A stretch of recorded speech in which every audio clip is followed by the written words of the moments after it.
Hello, everybody. It's your weekend Chapo. We've got no guest, no Virgil, no Amber.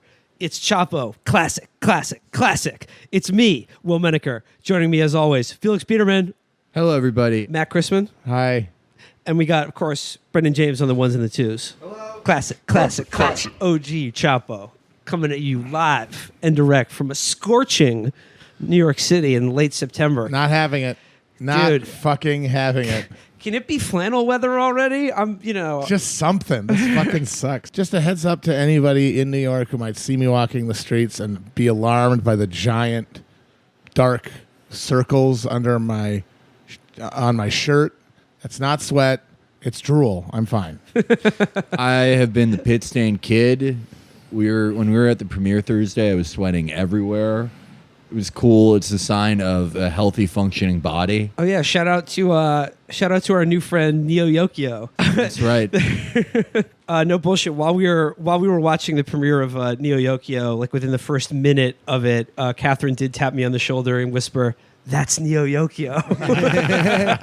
Did you see that they gave me the biggest chair? Yeah, they gave you this chair that like usually is like a cut out one to put a wheelchair in, and Felix was sat in some kind of fucking throne. Yeah. At this, I don't want to say Hollywood premiere because it was in Manhattan. It was in Manhattan. But Hollywood yeah. East. I was going to say we should thank Ezra again. Yeah, thank you, for Ezra. The invite. Yeah. Ezra Klein. Ezra Klein's Yeah, thank you. new anime, new wonk anime. Ezra Klein's new anime series, Neo Yokio. Check it out. I really enjoyed it. You won't get a lot of the jokes if you're not like a weeb. So like, like if you didn't grow up normal and cool and didn't watch anime. I blew it because I had too much of an edible and it kicked in way too fucking strong to be like in that kind of like, cool party scene crowd. Menaker mindset. Yeah, and I blew my chance to meet Jaden Smith because I was like too self-conscious and like trapped inside. But I wanted to be anointed by the Star Child. But we were in the same room with him. Yeah, we got a little bit of his residual I had like a energy. little bit of glow from Jaden. Yeah. It was I refracted upon me. I saw him across the room. He was by himself. I had a clear angle. And I just knew enough about myself to know that there's no way I would be able to make the most of meeting Jaden Smith. Okay, so let's jump into the show for the week. And like I said, we're recording this on Sunday, football Sunday. You're probably watching the game right now. And thankfully, events have sort of aligned to give us a big, fat, juicy meatball down the center of the plate. I'm talking about baseball. But I guess we're talking about football. We're talking about sports. And by that, I mean it's the president versus sports. Who's going to win? The president, if you guys don't know, the president called out pro gamer Clitbuster for taking a knee during a Madden 2K17 game. I do like the fact that all of our brains are collectively inextricably meshed with the random misfirings of the senile brain of this fucking simpleton. No, dude, it's genius. He's distracting from Russia by having the same types of stupid outbursts he's had for 40 years. To begin on this, I saw Alex Perrine had a great point this morning that I really liked where he basically said, I think it's great that Trump has now added all sports to the ever-growing list of things his sort of retiree, angry grandpa base now can't enjoy. Excuse me, but the Penguins are still going to the White House. Okay, so hockey. Hockey is still good. Hockey is still okay. This really is the opportunity for the guy who invented bun fights to come back and make some serious cash. Because what are you going to watch on Sunday if you can't watch the NFL? Bum fights, they Get some respect the bum flag. fights. They respect the flag. They respect the flag. They respect America. You pay them $5 and they fuck the flag. The UFC friend of Donald Trump, Dana White, spoke at the RNC. They have an event every year called Fight for the Troops. Where they're like, yeah, you saw all your friends get blown up by IEDs in a pointless war. It's time to watch fucking Brendan Brandon take on Kurt Slob in the main event. But at Fight for the Troops, those are actually the most violent events somehow. It's pretty fucking cool. Another sacrifice our troops make for us. So I guess like this thing began when Trump went to yet another political sort of campaign-style political rally in Alabama. He's rallying support for the guy who was appointed to finish Jeff Sessions' term. He has to run for re-election. He's in a close race that he'll probably lose against absolute maniac Roy Moore. Yeah, that's funny. A Bush-era snake handling. I throw back to a previous generation of mentally unhinged reactionaries. He was the one who put the 10 Commandments at the courthouse, and that was like a sort of a Bush era like controversy. It's just so adorable. Remember when everybody was worried about a theocracy, and now it's like, no, dude, there's no theocracy. It's just gonna be a giant fucking casino with fights to the death in the fucking Coliseum. There's no fucking religion having anything to do with this. Yeah. God has left the building. That's I was thinking about Marilyn Manson for some reason this week. And he was in the news. There was an article about him. There was recently. an article where he just like acts lame and is like, I wear white like all the shit that was like shocking in the 90s. And I've always like respected him because he has like a deep normie transgressiveness that would always scare religious people. But I feel bad for him because all the people who would get shocked about devil worship and shit like that and sex, they don't care about that anymore. Their culture war now is race war. They're now mad at Colin Kaepernick. Yeah. That's the type of shit they're mad about. Yeah. If Marilyn Manson came back and went on tour and he wore one of those weird alien androgyny outfits with a big spiked dildo coming out of it, and he had an upside down cross made of menstrual blood on his chest, but he tore up a picture of fucking D-Ray, they would love him. Yeah. They wouldn't give a shit. Yeah, I mean, Protestant, like American Christians they never worship God. They worship the Blue Lives Matter. The Blue Lives Matter. The Blue Lives Matter. The Blue Lives Matter. They'd love it. They'd be pumping that stuff out of their fucking truck. So, like I said, so he was speaking at that rally in Alabama and used the occasion to call out NFL players who were kneeling for the national anthem. Get that son of a bitch off the field. Yeah, he said, I would tell the owners to get that son of a bitch off the field. The NFL players who are kneeling in solidarity with Colin Kaepernick and his ongoing protest. And then it spilled over because Steph Curry of the Golden State Warriors was sort of being like, I don't know if I want to go to the White House. The championship Warriors team, if you win the championship in a major sport, you get to visit the White House.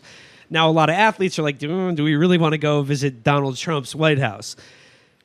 Steph Curry made some public statement that was like, I'm not so sure I want to visit Donald Trump's White House. And then someone screen capped this. Literally 20 minutes before Donald Trump tweeted his petulant, he disinvited the Warriors from coming to the White House because of what Steph Curry said. Someone screen capped this. Literally 20 minutes before Trump tweeted that, the headline on Fox and Friends, of course, was Golden State Warriors snub White House. It's good to me that this is where we live now. Yeah. I like it. It's actually fun. This is that D-grade fucking haircuts like Steve Ducey can read off a fucking teleprompter. Some just pap that some sexually harassed minion of Roger Ailes' zombie corpse fucking had him pump out. And then this fucking senile dipshit can get riled up by it. And then everyone in America gets to talk about it. Everybody talks about it. And then people responded to it. And then yesterday, a whole slew of NBA, like LeBron, Chris Paul, Steph Curry responded eventually. Yeah, you can't that fucking NBA is the wokest of leagues. Yeah, and LeBron called him a bum and said it wasn't an honor to go to the White House until you showed up. And then there will not be, while he's president, an NBA team will not show up there for any. Why the fuck would they? Why the fuck would they?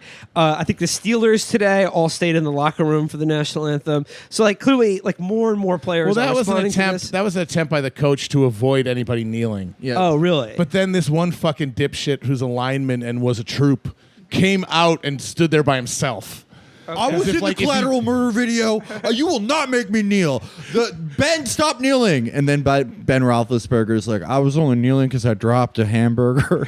Basically, now we get to hear, America loves its sports, and the only thing they hate when politics gets injected into their sports. They hate it when their safe space is violated. Yeah, absolutely. There should be no politics in the U.S. Army presented halftime show where fucking Derek Reinhardt sings his new country anthem.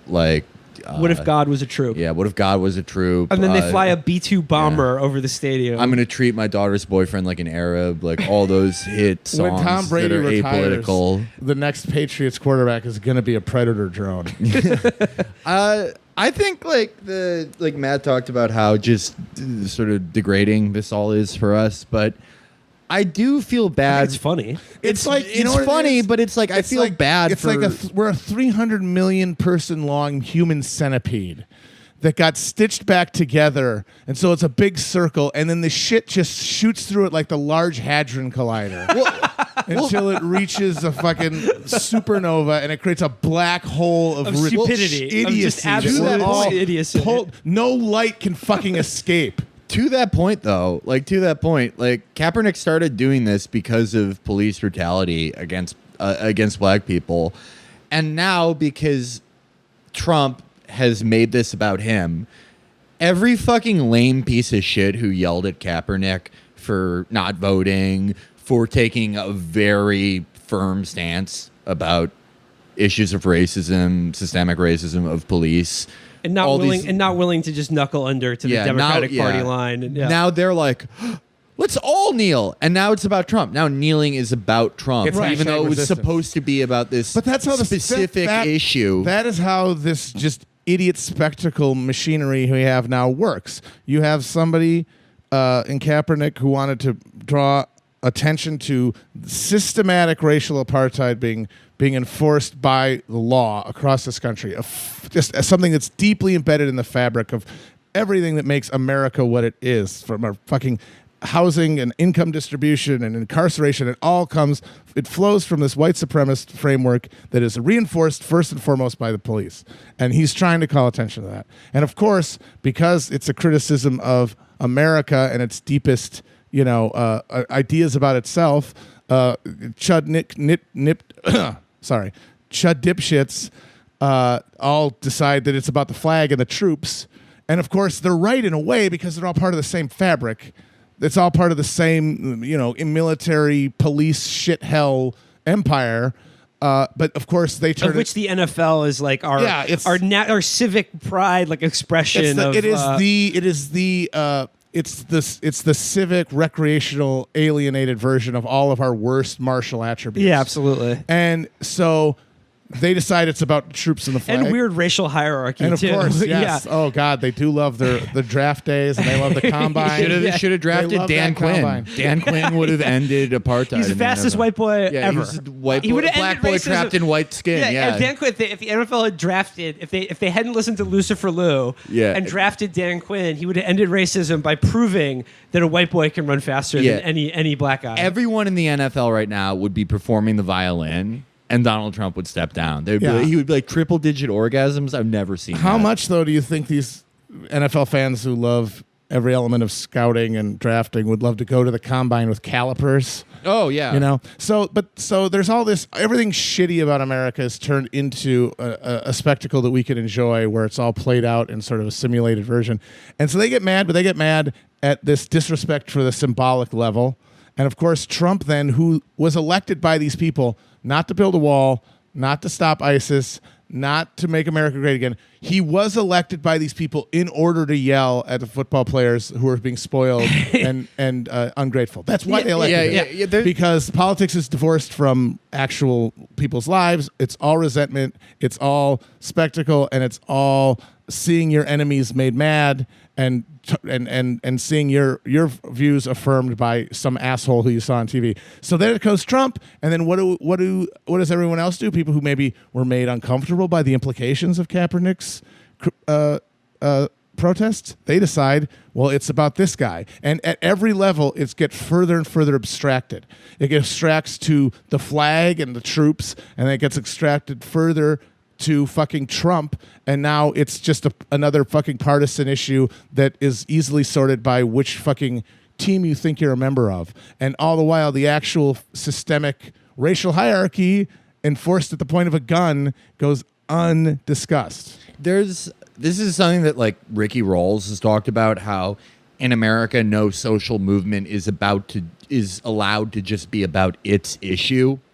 Like Kaepernick, obviously, it's become about this spectacle, as Matt's talked about. And we see it with other things. We see it with how BDS, the immediate criticism of BDS is, well, why don't you boycott China or Saudi Arabia? Because this is about Israel. This is about a singular like issue. If you bring up like cops killing people, Right, it's like, always oh, black what on about black Chicago? crime. Oh, It's what are we always talking- black on why black do- crime. Hey, why doesn't LeBron talk about all the people being killed in Chicago? And it's like, well, he's not from Chicago. Well, but okay? yeah, And he also does. He also does yeah. because there's never like they don't actually care about the right way to say it. They care about what's being said, and that just. But it does betray like a deeper American sickness, which is how much marketing made us fucking insane. Everything is synergy. It's not just about police brutality anymore. It's this fucking culture war thing on the right. Now, for the left, it isn't a culture war. It is actually a war over life and death. But for the right, it gets subsumed into this culture war bullshit because we've seen they can't actually pass their economic designs. Everyone fucking hates it. They're in power now. It's like when Christopher Moltisanti bought his mansion and no one gave a shit. Well, No one fucking respects them. So they have to turn it into a culture war thing. But liberals who have no appreciation of life and death or resources as political issues, they have to fight it on culture war terms and go, well, I don't know how many people would be into saying, like, fuck cops, but, this is taking a knee is about respecting the office. It's about saying Evan McMullen rocks. It becomes this fucking neutered bullshit that is simultaneously about everything and about nothing. What's so infuriating about the Chicago rejoinder is that the fucking dead in Chicago and the dead in police incidents, they're all being killed by the same fucking structural racism.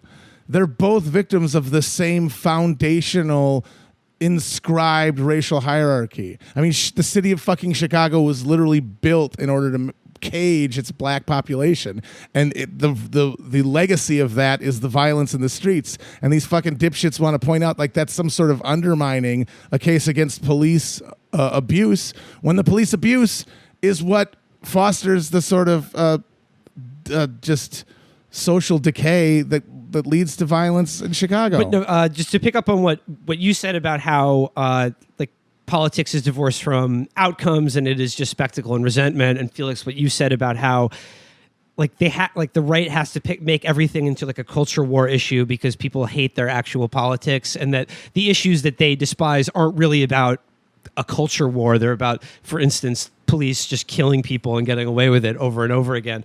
I wanted you to take this excuse now to shit all over Noah Rothman.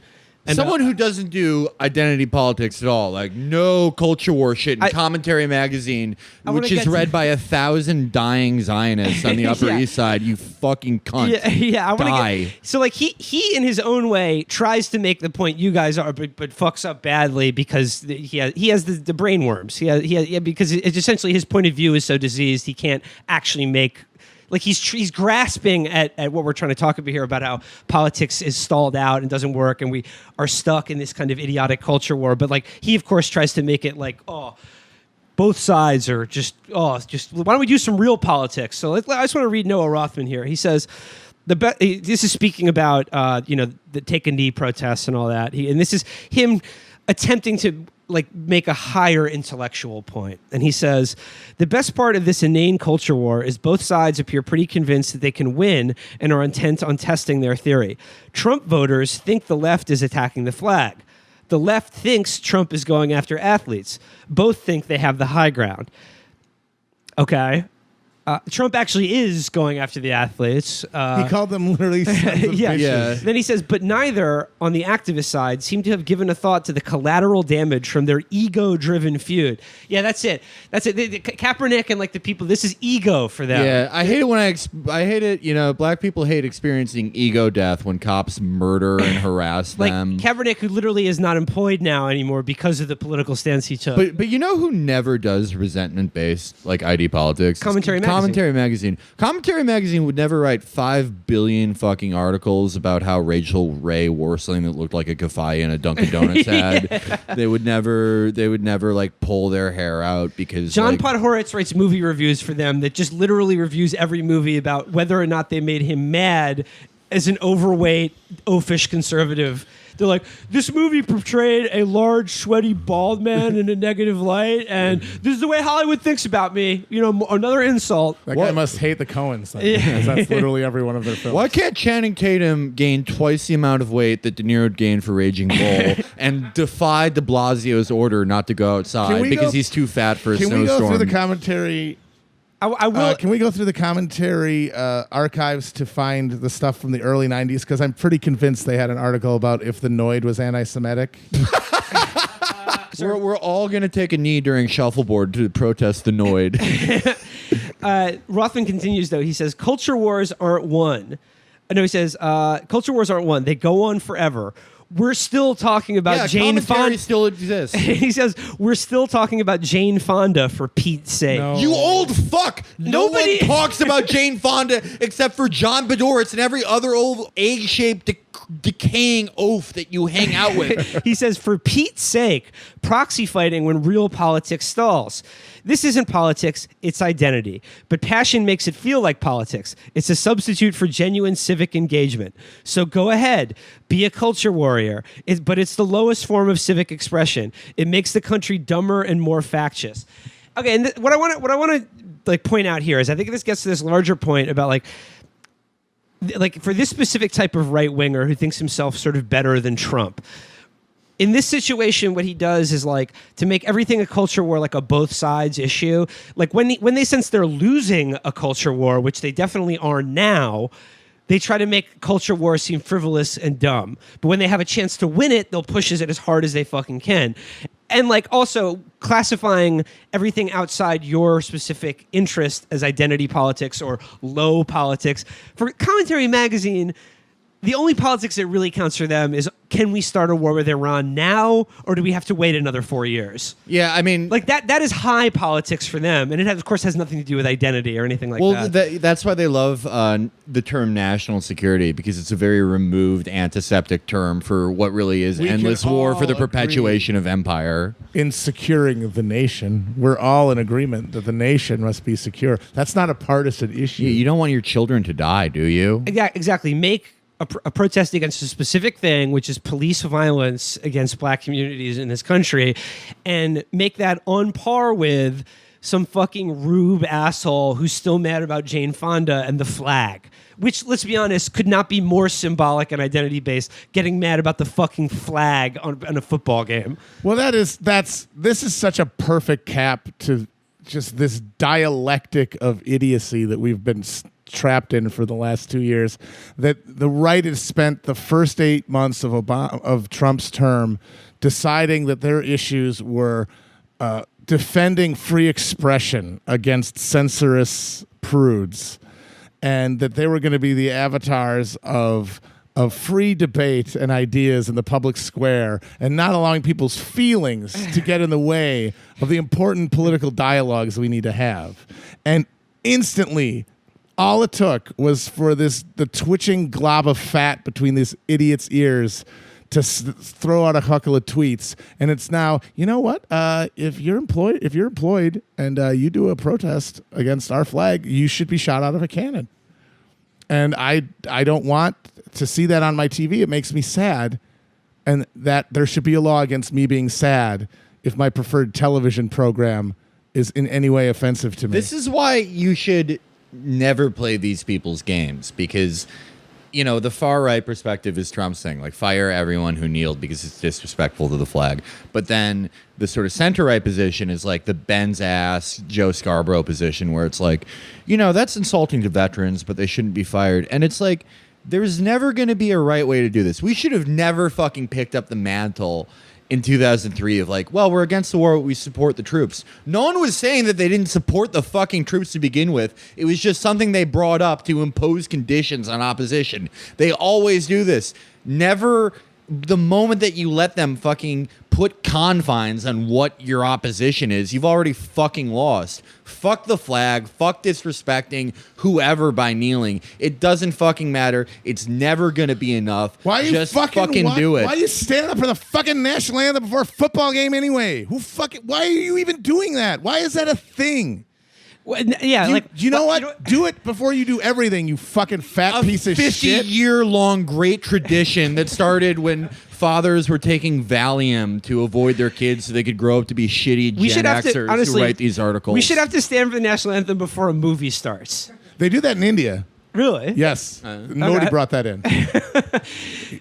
He's got some great ideas, folks. This Modi. Don't we love Modi? Guys, and also... Hindu Vada. Heard great things about it. my other favorite thing with Kaepernick is people that are using Pat Tillman as the foil against Kaepernick. Do any of these fucking rubes know that A, Tillman was killed by friendly fire, B, he was incredibly left-wing in his... Pat Tillman had an ongoing correspondence with Noam Chomsky. He was sexting with Noam Chomsky. Yeah, they've been using... He was sexting with Chomsky, and he was quoted as saying, the Iraq war is so fucking illegal, I can't believe it. If Tillman were alive, they would, first of all... if he had lived through that and talked and spoke out against the Iraq war, they would have wanted him executed for treason immediately. Tillman would be one of the first guys to fucking kneel in solidarity with Kaepernick. He would be on the front of commentary with a. They would have drawn a fucking Nazi armband on him. Exactly. And a target. Exactly. They'd be like Pat Tillman, the enemy among us, or something like that. By the way, I've just been searching around on the commentary website, and I came across the commentary podcast. God. It says, sadly, Noah Rothman was out of commission for this episode. Oh, no. But John Podhoretz is going to talk to Abe Greenwald. And this goes to show you how fucking shallow their politics are. The title of this podcast is Trump Turning It Around? And the description says, we discussed the president's speech at the UN. Good. What did I just fucking say? That the only thing they care about is starting the next fucking war in the Middle East. Fucking you know what? Reagan. I'm just going to I'm just going to press play here. Do our old bit, select at random. John Podhoretz talking with a mouthful of snacks or something. Floating on the ceiling like Baron Harkonnen. Yeah. Wait, I want to read the rest of the description. It said, we discussed the president's speech at the UN. Good. The attacks on it, mostly bad. Why his polls have seen an uptick. And who's crazier about healthcare? Liberals. And the evils of honey. Yes, honey. The evils of honey. I guess it's not sweet enough for him. Did John get his head stuck in a jar of it like Winnie the Pooh? Sometimes I will go to a bakery and I will get his treat that I think will have pure cane sugar in it, and they'll have honey, and honey is not as sweet as sugar, regardless of what they say. Okay, The left and the right have their problems. Donald Trump shouldn't have said what he did, and the left shouldn't have mocked me for being stung by all those bees for trying to take their sweet, delicious honey. Okay. So this is the Commentary Magazine podcast, a random selection. Okay, here we go. He didn't follow through. Bush didn't follow through on his own proposition. Can't listen to this guy. Does he have a fucking ascot in his throat? I cannot listen to that guy's voice. Hold on. Another selection here.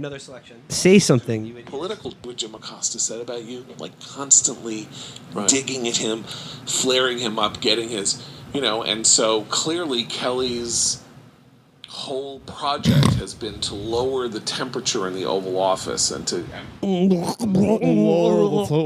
Are they in an allergist office just being tested for what they are allergic to while they record? What the fuck?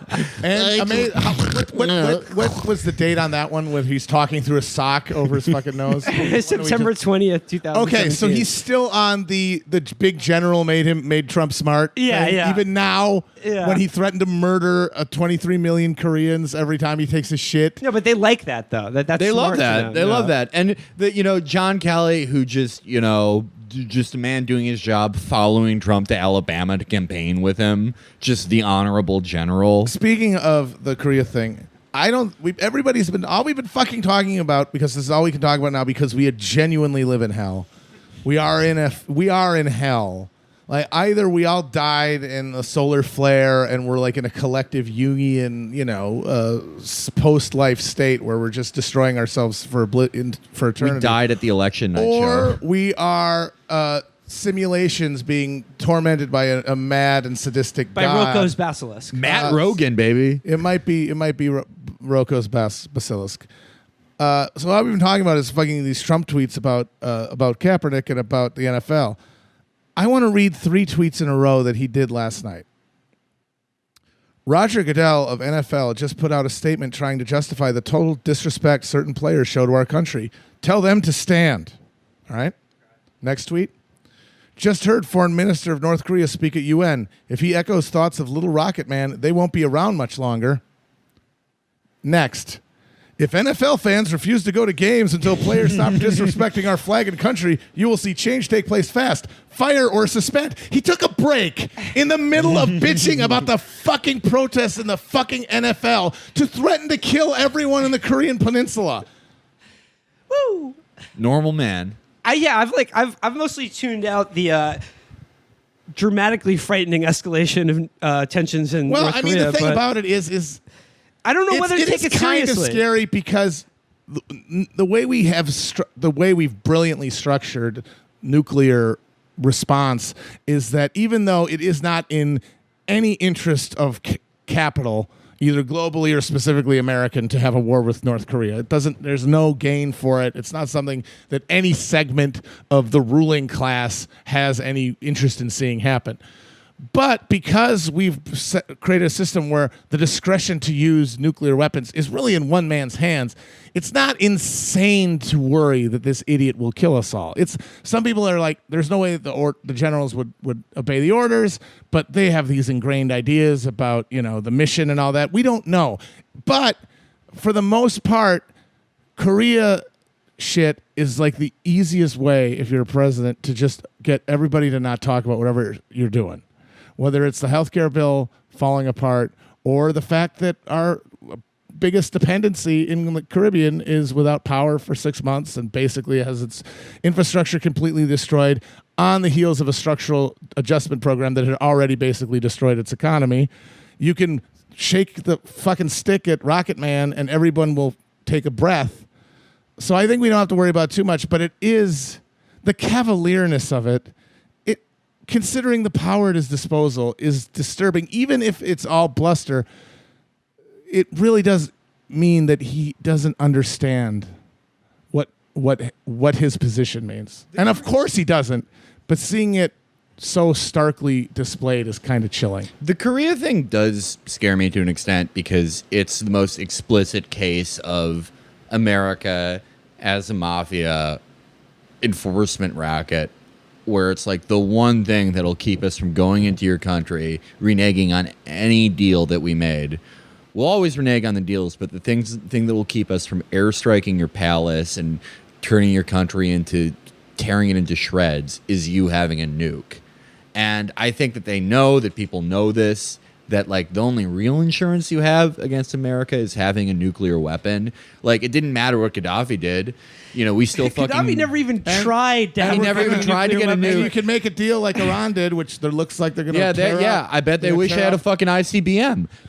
And the thing that worries me about Korea is even for a fucking dumbass like Donald Trump, he probably thinks like, oh, people are going to realize that we only fuck with countries that don't have nukes. So if I knock this guy off, people won't think that they have a bulletproof thing, and then we get to live in fallout. That would be cool. The Iran deal... Okay, well, I'll be able to go in slow-mo. I mean, so there's, still the Iran deal thing is amazing, though. It's horrifying. Like, that is scarier to me than North Korea, because, the precedent that sets is like... That sets rather is, and that's also a situation where you do have powerful interests, very invested, who definitely want 100% conflict. Yeah, yes. Iran has obeyed the terms of the deal diligently to the letter, but not the part about not the non-binding about preamble. Them being Iran and being a regional power that exists in that region. They didn't. Hold on a second. They didn't decide to become Sunni, so they gotta die. They didn't become Sunni or allow themselves to be annexed by Israel. Very aggressive of them. And now for a rebuttal, the commentary podcast. They did it. The biggest order of terror in the region. They did it. School children in Iran pray for Jews to die. I felt like he had echoes of Reagan, and there was a great pile of sugar that I got to stick my spout in outside the UN. What does God call it when he goes to the bathroom? Oh, Palestinians. Oh, Jesus. That would be like a good Neil Hamburger as a commentary magazine guy. APAC hamburger. APAC hamburger. Neil Kosher Hamburger. I will say though, back to the Trump versus athletes thing. Another aspect of this that I think is interesting is it made me think about the fact that Trump, like largely his like interactions with black people in real life, seem to have almost been entirely be A-list athletes or entertainers. Yes, right. Yeah. That he sees at parties. And remember, I see Trump fans all the time be like, "Oh, he's racist. How about this?" And it's like a picture of him shaking hands with Don King, and then like his lawyer, the Stephen Cohen guy, Michael Cohen, the daughter photo sharing guy. Yeah. Remember he had that collage that was like pre-made where it was like break in case of racist emergency, and it was like a Photoshop of him. Again, just posing with different like black celebrities, one of whom was Don King and Ray Lewis, as well. Ray Lewis and Jim Brown, which I mean, Jim Brown did a lot of good things politically in the '60s as well. He was he was a very outspoken athlete politically. However, there's some problematic things in his life. My favorite thing about the Michael Cohen tweet, by the way, like the collage is hysterical, but the thing where he goes, you can see why Trump picks him as a lawyer, such a good lawyer. He says, just because I support Trump doesn't mean I'm racist. Like already like saying Your that Honor, it's racist. By the way, Your Honor, I may not be a racist, but I do support my client, Donald Trump. Nailed it. You nailed you guys it. are forgetting though that collage, the collage of him taking a picture with Omarosa, it is invariably accompanied with a macro that says, Donald Trump was never accused of being racist until he ran for president, which is let's ask the Federal Housing Authority about that, since he was like the first thing that happened is as soon as he got out of his dad's shadow and got his own building was to get sued for housing discrimination. He's been known to be a racist. Ask the fucking scumbag. Central Park Five. I was going to say, Central the Park- only people who accused Donald Trump of being racist were the Central Park Five. What were they doing there? Yeah. What were they doing there? Yeah, In the what were they park? doing in the park? They're They're in the no park? angels. Yeah. Bunch of kids in the park. That is really incredible. That actually never came up during the Never. campaign. No, it did. It really? He said he doubled down on it. Oh, right. yeah. The headline in the New York Times, he put a full brain tweet that the headline in giant capital letters was "Bring back the death penalty." Yep. That's the only thing he's ever spent money on not to make a profit for. Every time he's ever pledged to a charity, it goes to some slush fund that just buys him pictures of himself. Yes. Or it just never sends You're right. the This check. may be the But most this is purely the only- altruistic act he's ever done was to try to get 5 teenagers executed by the state for a crime they didn't commit. That was the only thing. This is the only pure time, feeling he had. Yeah. The only time in his life he wrote a check not to get something back for it. But like back to my original point about how like Trump just meets like athletes and entertainers, and then he's like, the blacks, they love me. It's great. I think it speaks to like an interesting way. Like we talked about how like sports is such an interesting like expression of like race in America, and entertainment certainly is too. But like I really think like the reason the NFL shit like pisses off Trump and his supporters so much is because like I think like it's this idea that they're ungrateful. Yes. That these athletes are ungrateful, that they've been given so. It's not that they've achieved on their own. It's not that they're sacrificing good 20, 30 years of mental cognition and life to somehow make it in this or fucking that they've country. like worked really hard to be like one of the few hundred people in the world who can like perform at that level athletically. It's like that they're like America and not just America, but people like Donald Trump, I think, and for the people, his supporters, think that people like them are like owed something from these people in terms of deference. Yeah. And this gets to my other point about, we were talking about like how when politics stalls out, like things are diverted into these kind of culture war avenues that, according to Noah Rothman, just never go anywhere. They do go somewhere actually, but his side is losing, and that's why he wants to make it seem. But like, here's the weird thing. The hard right wing controls all 3 branches of our government now, which is terrifying in a lot of ways. However, culturally, they've never had any less power. Like, these people think they should be. It goes back to our thing we talked about again and again. They're like, why are these people so fucking miserable? And I think it gets to your point where it's like, it's not really about the wall or tangible political achievement. What they want that they're not getting and they're getting even less, is respect. And they really want respect from people that they think they're owed deference from. Well, because and for instance, like athletes now probably I've never felt more freely to just be like, you know what, fuck Donald Trump, or like, you know, like we don't have to like kiss the ass of the cops or the president or whatever. Well, the thing is, the reason that they care so much about this, and way more than they could ever care for Obamacare repeal or tax reform or anything, is because his real base, I mean, not talking about everybody who voted for him, but the base of the Republican Party, the base of his support, are the most comfortable, over-pampered fucking assholes in the history of the world. Yeah. With their detached garages and their fucking man caves. And like these are the guys who've retired. They got out right before basically the world economy stopped working for anyone who wasn't a billionaire. And they are sitting on their fucking lucre with their big screen TV, and the only they are fueled by this resentment that anybody out there isn't like impressed with them and proud of them for the accomplishments they've made in life. And so they see some fucking millionaire out there who's disrespecting the flag, who, you know what? I could have had his job if my knee hadn't bust out in high school or whatever. I think that's it. I think that's it, though. I think that's it because, okay, I think the biggest defining trait of these people is that they've never been good at anything. They've never been like exceptional at any. Powerfully mediocre. Yeah, there's nothing that they could ever do where you're like, that person's good at that thing. But they're doing so well in life, and that's such a weird. How do you? But process that mentally? Even if you're like a deluded piece of shit, like most of these people are, you do know that on some level that there is nothing that anyone will remember you for besides like the time you brought out a lawn jockey at Thanksgiving or something. And so, like, there is a level of insecurity when you see people who are like, look, I fucking hate football. It's boring, but they're great at it. Like, and you're objectively amazing at something if you play in the NFL.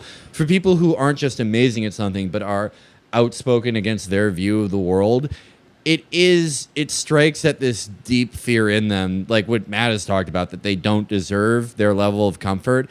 And they get to, we have a national mental sickness that isn't just the conservatives with lionizing troops and cops. But these people like to use troops and cops because in their mind, they're like, they either maybe were that in a time where we had no war, or, they can at least imagine themselves having done that. They can't really imagine themselves past the surface level, if my knee hadn't blown out thing, being in the NFL or being that good at something. But they can imagine themselves being like, well, I'm a selfless, fearless person who could risk my life for law and order. And they can certainly imagine themselves shaving their head bald and getting some dragon tattoos and strapping on 500 pounds of Kevlar and putting an assault rifle strapped across their chest and stand in front of a Cardinals game protecting it from ISIS. Yeah, and because with 6 knee braces on. Yeah, and because they can only look at things through the frame of themselves, they have decided, just in the way that God in their version of Christianity is just a stand-in for America, cops and troops are just a stand-in for them. It's their types of people. And not standing for the national anthem, for this tradition that's existed for fucking 2 decades or something that no one gave a shit about before this, is actually an insult to them because, well, I've thought about being a troop. Of course, only troops in the abstract, not specific troops if they disagree. Yeah. That's why seeing people say, I served 4 tours in Afghanistan, and I say that kneeling is good. You think he's going to say, oh, never mind, you're a troop, I agree with you now.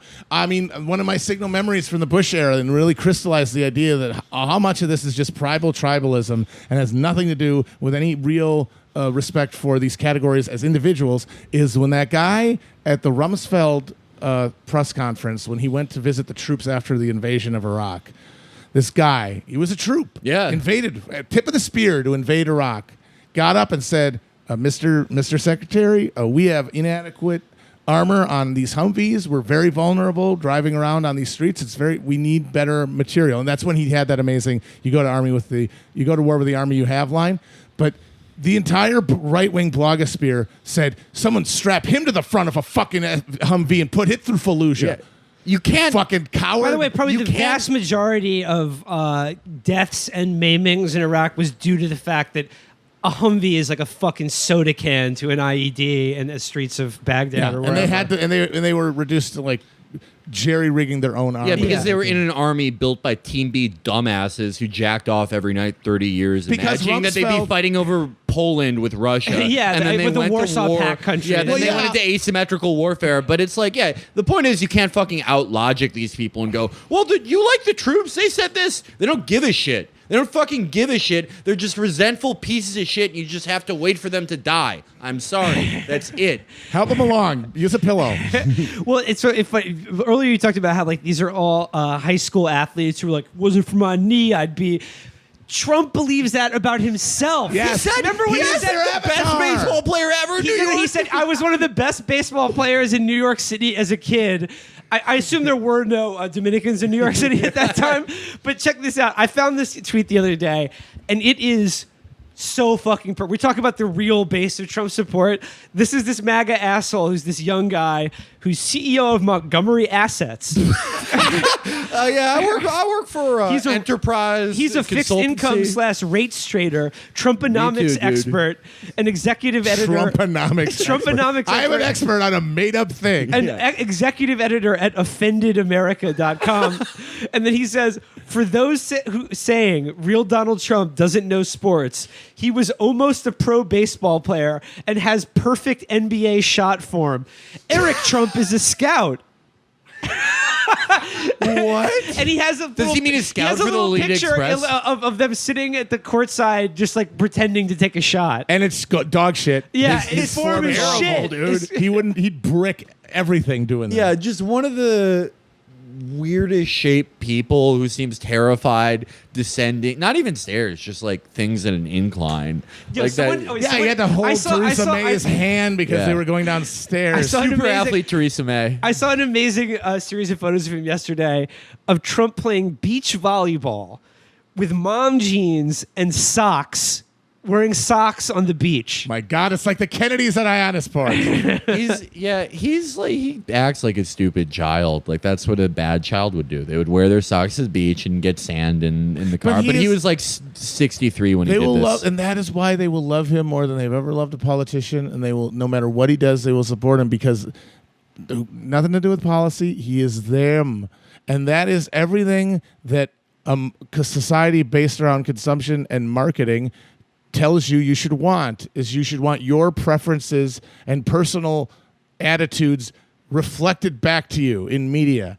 And since politicians and politics is just more media, your ultimate avatar is just a fat asshole with the same petty prejudices and the same absolute delusions of competence as you.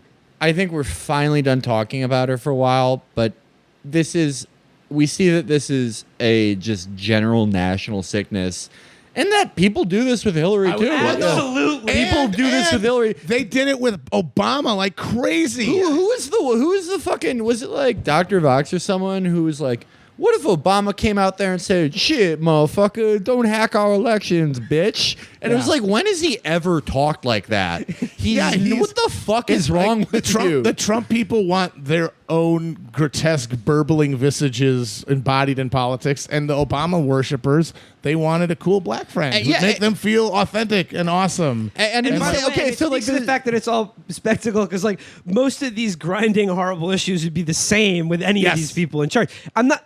Again, I'm not saying Trump is the same as a Democratic administration. Hillary would do everything Trump has done, include. Shout out Crushing Board. Yeah. Saying that and making people really, really mad. Yeah, that is a Hillary control. would have literally shook Melania's hand on stage. He would have done all of this stuff. He would have had She would have had Mike Cernovich in the White House press correspondence.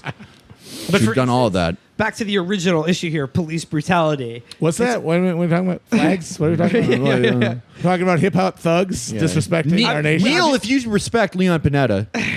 Well, yeah, exactly. Hillary and Obama. We know how much they really stood up to the police departments of America and really put them on Hillary notice. came out strong for Kaepernick. You remember, by the way, I remember this. This is like early on in Obama's first term. This was like, again, a really good indication of like how fucking bad everything was going. Remember when he had that beer Beer summit? summit! The beer Fuck summit you. where like he fucking threw his friend under the bus and he was like, based on all the evidence, I think Skip was overreacting. He was Some trying to walk crew- into his own house and some shithead Boston cop arrested him and he was like, well, why don't we I think both sides are a little to blame here. Why don't we just have a beer about it? He's got to fucking sit there and have a blue moon with some crew cut shithead named Sully yeah, look O'Sullivan. like the most awkward Yeah. fucking thing ever. Yeah, Like, Henry Louis Gates, just one of America's like actual foremost public intellectual, and just this guy who's like, yeah, I became a cop because I saw 21 Jump Street and was like, do you have to be pretending to be in high school for that shit? And I was like, yeah, they could never yell at me for dating a freshman anymore. Anyways, you like Bill Nye or some shit? Did you like Bill Nye for black people and shit, yo? He's from Boston, but that's still very funny. Yeah, it's just we just do the Come Town Dundalk guy voice now. Beekman. Wait. Real quick, I just Dan McLaughlin, aka Baseball Crank, aka Mr. Steal Your Bitch, says Mr. Perfect. Mr. Perfect says, never lose sight of the fact that it was Kaepernick, not conservatives, and not Trump who chose to make this flight about flag and anthem. He follows up by saying, if Kaepernick had chosen a different form and forum to protest cops, his conservative critics would have been far fewer and quieter. Horseshit. No, they wouldn't. They wouldn't. Well, It's actually, never- he's right in one sense. Everyone would have ignored it. And so, yes, there wouldn't have been any criticism because what? He goes and he does a press conference and a few assholes say, sick to sports, buddy. And then nobody else talks about it as opposed to something that has snowballed and is now a thing. And yes, it gets turned into this nightmare idiot realm of symbolic politics. But if you're going to make a fucking point, you have to try to do it on a stage that's commensurate with the fucking issue that you're bringing up. Nah, dude. If you think it's vital and you think it's important and you think it's a natural crisis, then the only time, if you're a football player, that it's reasonable or responsible to bring it up is when you have all the fucking eyes of the world on you, and that's the only time you have that is before the stupid game when we all have our insane Marshall circle jerk where we stand up for this stupid fucking anthem. Okay, you ready? Nah, dude, that's wrong. You ready If you have a protest, you have to do it in your living room. None of your family can be there. You say one slogan, you put your sign down, then you dial 911 to thank the police. You ready for another one? Here's Sonny Bunch doing his thing, which is being, very cool, wry. hip, memeable. He's doing the it meme where it's like, hey kid, come down here into the gutter. And it's Classic meme. Classic meme, Oh, and it's it's good, Pennywise looking from the gutter at the kid, and it says, hey kid, you can just watch sports down here and no one will talk about politics. And then like underneath it is the person crawling into the gutter, the drain ditch or And whatever. then it's and what I Sonny think is so trying and funny getting about that caught. is thinking about Sonny Bunch trying to fit in there. He's like, I just wanted to watch sports and not talk about politics. Oh my god! Imagine his like fat little legs sticking out and Just, like, flailing, just flailing in the sewer. The fucking Well, I think with like the other thing, like the conservatives who want to pretend that they're better than Trump or that they're critics of Trump from the right, even though they largely agree with 95% of his actual platform and governance. I think like they'll say like Kaepernick and like NFL players taking the knee. Hey, I think it's their right or whatever, but guess what? It's why Trump is president. yeah, that's it, dude. It goes back to this bullshit culture war thing. Like I said at the beginning of the show, when they're losing the culture war, in that like you don't feel comfortable just standing up and saying the police should react with deadly violence when every time a black person coughs in their general direction, which is what these people believe. So they're losing the culture war on that front, and then they try to make any of the actual victories in that like they do feel more and more alienated from popular culture, and rightly so because they are diseased.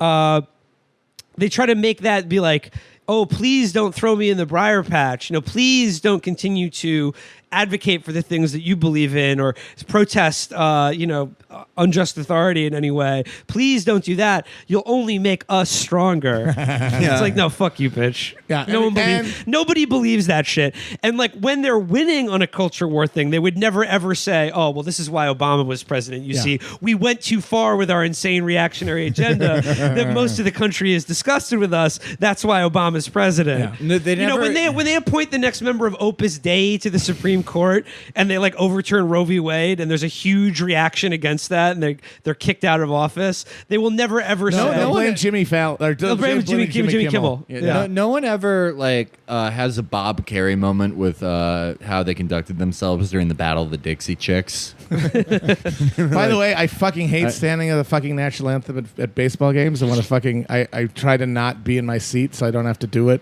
It's a stupid fucking ritual. And the worst though is after 9/11, they started playing God Bless America on Sunday games. At Yankee Stadium, every game. Of course. Because they got to, number one, baby, Yankees. Yeah, number one, we're the number one team, number one America. And 9/11 that's where we're from. We're from 9/11. We're the 9/11 Yankees. So God Bless America every seventh inning. And I remember I went to a game a number of years ago. It was during the Bush years with a friend of mine, and it was a Sunday game, and like I was in the concourse during the anthem or whatever. Who cares? I don't want to sit down as like a thing either, because then I just feel like that's another whole dumb production. Because who gives a shit who I am? I'm just some asshole. But if I did, we're killing people in Iraq. It just feels kind of it feels a little indulgent. But the seventh inning stretch came, and I was like, oh shit, they're doing God Bless America. Terrible fucking song. And I was just like, fuck it, it's hot. I'm just gonna sit down. So we sat there. And it wasn't even like a statement. We were just like, ugh. And these people behind us got fucking pissed. And this one dude started throwing napkins at us. And then they didn't, like one of them I think actually like hit me kind of like, hey. And I just ignored him. I guess he wasn't enough drinks in to like start fighting me or something. But they didn't let it go after. It was that Midwestern passive aggression. They weren't talking to us, but they would talk loudly about us to the people next to them. And the thing the guy kept saying was, and I just remember this to this day, was, look, America is the number one country, okay, in the world, and you got to respect that. Boom, facts don't care about your feelings. Well, Boom. I love it because it is just like baseball statistics. Yes. You know? Yeah, it's number one. Our RBIs. We're number one in the G8 division. Yeah, we have like our K to death ratio is off the charts. You want to know what a good counter protest is? I found this courtesy of Big D Sports 19. A guy chose to sit all of the Steelers on his fantasy team, and he posted. He says, "Since they have decided as a team to boycott the national anthem, which I guess they didn't even do, or this was no, it was a job. They just didn't want anyone Tomlinson, kneeling to point out who is kneeling." So he said, "Since they have decided as a team to boycott the national anthem, I have decided to boycott their team as far as having any active players in my starting lineup and have dropped their defense for my team and will keep the two receivers on my bench unless someone wants to make a trade offer that will offer equal value. This will likely mean I forfeit quite a few points, but I can't in good conscience keep any players on a team that decides to poke the USA in the eye. So I will entertain any reasonable offer for the two Steeler reserves on my roster, and they will just stay on my bench if no reasonable trade can be reached." You're not invited to my imaginary tea party. Yeah. This fucking pussy who's just like putting these like athletes, millionaire athletes on a fucking spreadsheet. They don't give a shit. They're like, yeah, you're actually, sir, if I kept you on, I would have won a $30 Dave & Buster's gift card at my office, but they're just already walking away. No one gives a shit. That is the limpest protest. Rooting for teams, by the way, is inherently rooting for management. I've really come to that idea. You can't be a fan of a team, really, and be pro-worker. Because to root for a team means you're rooting for their management to get the best deals, to pay the least amount of money for the most talent so that you can have the most flexibility and the best on-field performance. What about your Green Bay Packers, though? That money, it's not like they're owned by the state, but that just means that they get a bunch of rubes to pay for stock certificates that are worth nothing because they're the biggest they're just sacks of just open mouth gee-going, gee-whiz, glassy-eyed So in a way, zombie fantasy sports is football better because that way you just root monsters. for players. I do think that it breaks down that idea but then again, it turns you into the boss. Yeah. So there's really no way to do it. The only way to really be a pro-worker sports fan is to just root for guys that you like to do well, and then root for everybody to Come get to MMA. exactly as much money as they possibly can. Come to MMA, Matt. You get to root for the individual athletes to fight the company. It's cool. Yeah, because they've got a union, right? Once I'm done with them. No, I don't. It's not good to watch like any stick and ball sports. I don't watch the actual game. I only watch the deals. I root for it's like, oh, is Verizon going to get a good deal with like the fucking Patriots or whatever? I don't know. I want to see. Wow, this is my sport, dude. This is a strong ad buy, bold move for A&W Root Beer. This is prime advertising real estate. Let's see if it pays off and increase sales in the third quarter. Yeah, it's fucking cool to be like Darren Rovell and just be like, yeah, deals are my lifeblood. Yeah, it's cool. We get to choose between blood and soil nationalism and just reverting to tribalistic enmity, or we can be bloodless neoliberal subjects only valuing things to the degree that they have monetary worth. Rich dad, racist dad. Those are some really good options. It's awesome. I like it. The simulation rules. Go team. Go team. Go deals. Go Chapo. Go Chapo. Go deals. That's the only team you should be rooting for, people. Absolutely. Rooting for business us deals. personally to do well in life. Yeah. Continued success of business deals. My death threats that I'm going to issue against the office landlord that we just got.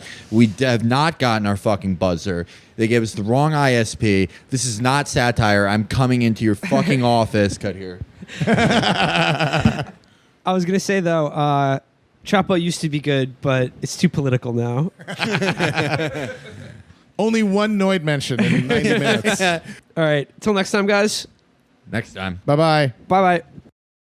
Bye-bye. Bye-bye. Bye-bye. Bye-bye. Bye-bye. Bye-bye.